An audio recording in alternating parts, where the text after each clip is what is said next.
In this video, I'm going to be talking to you about how you can improve the mobility of your foot. If you are in a posture that is more extended or your pelvis tends to sit more forward, this shifts your center of mass more into the mid to front part of your foot. And when that happens, there's more tension in the calf. You can tend to grip with your toes more, and your midfoot can stay a little bit more rigid. So this rigid arch doesn't necessarily mean that your heel is more inverted or rolling to the outside. I've seen many times where someone's heel is in more eversion, but the middle of their foot is trying hard to stabilize and it's still very rigid. So if you look at this foot, you can see this is my tibia here in the front, and then just underneath that I have my Talis, which is this bone here, and then down at the bottom is my calcaneus, or my heel bone.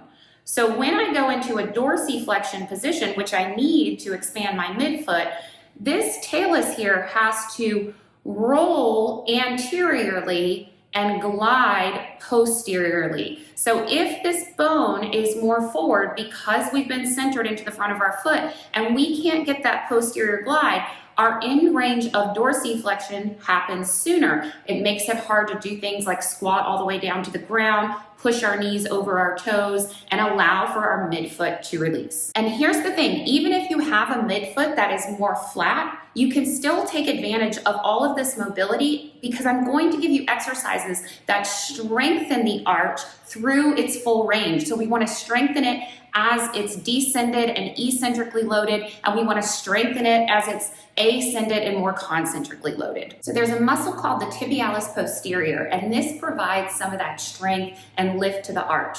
The posterior tibialis actually attaches on the back side of the upper portion of the tibia. So it's sort of on the lateral part of the tibia and more the medial part of the fibula up in here. And then it runs down the leg and comes around that medial malleolus and goes into the arch of the foot. And so we can release the midfoot with a little self-myofascial release and then go all the way up the leg and create that release, and then follow that up with something to help with the glide of the Talis. So I'm going to go behind my met heads and come down a little bit, and then I'm going to start there on my midfoot to roll and get a little bit of release, and then I'm going to bring the ball all the way back and into more of this medial portion here of the foot, and I'm going to get a nice release. Then we're going to come under the malleolus and work through there, and then finally we're going to come all the way back up the calf and into that more lateral portion of the tibia on the back. So I'm going to place the ball right under the arch of my foot,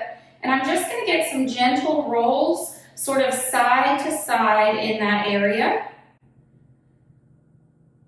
Once I feel like I've gotten a little bit more release, I'm going to come down a little bit further, and then again I'm going to rock it side to side underneath. And then I'm going to slowly work back towards the heel, and you can put as much pressure as you feel comfortable with here. It's just going to depend on how rigid your arch feels and what you feel like you can do comfortably without too much tension in the body. So I'm just rolling through. There's no perfect way to release this area. Just get a little bit of tension off the system. So once I've spent about 2 to 3 minutes there, I'm going to grab my ball in my hand and get in a half kneeling position. I'm going to take the ball with my hands and glide up the medial part under that malleolus and check for any tension there. You can also take your thumb and run it around the same line if that feels like you can get in there a little bit better. So I can take the ball and rub or take the thumb. So once I've gotten that release, I'm going to come around the back side of my calf. And of course, there's lots of muscles that are attaching and deep here. You can go pretty intense with the ball and use your hand just to roll up and down. You can also have a seat on the ground, place the ball underneath your calf, and you can just roll back and forth and find any tender spots. And I would do this for a couple minutes on each side. Next, I'm going to use a more dynamic activity to try to get that navicular bone to drop down and get a quick release.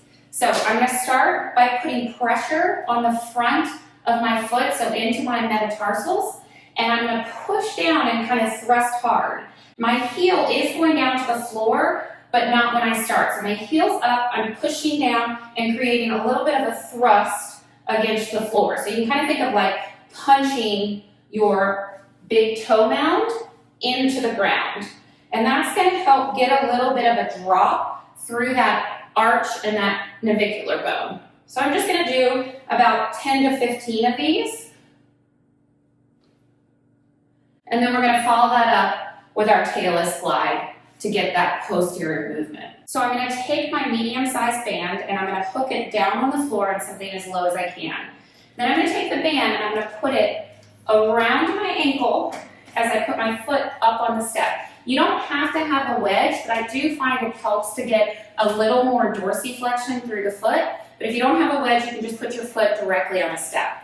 So I'm going to take the band and I'm going to bring it below this medial malleolus. So I want it kind of pulling down and back. And then from there, I'm going to slowly let myself go forward into my foot. And I want to find the inside of my heel here as I go into dorsiflexion. So my arch is nice and dropped. I'm going to come back out of it. And again, go into the front of my foot, but staying heavy in the heel so the talus is gliding back. So I'm going from this more plantar flex position into the dorsiflexion, allowing the band to glide that talus back. So you can shoot for about 10 to 15 of these on each side. So finally, I'm going to strengthen through that full range of motion. As my knee drops, I'm going to get into that dorsiflex position and slightly turn away from my standing leg. From there, I'm going to slowly turn as I lift the heel, start to straighten my whole body and come up on my foot with my knee locked. Then I'm going to slowly let the knee bend, heels coming down, rotating away from the standing leg, getting that stretch through the arch. And then I'm going to slowly come up, rotate towards the leg, come all the way up, knee extended. And then I'm going to slowly bend the knee, come all the way down, rotate away from that leg, get that nice stretch. We're in that fully lengthened position. And then slowly come up, locking the knee, turning towards the leg. And I'll repeat that for about 8 to 10 reps. So just to recap, we're going to start with our SMR work to release the midfoot and work back into that tibialis posterior area. After that, we're going to do our thrust to get the navicular bone to drop down to reduce some of that tension in the arch. And then after that, we're going to follow it up with that Talis glide to get more range into dorsiflexion and pull our center of mass back. And then finally, we're going to put load through that full range of motion.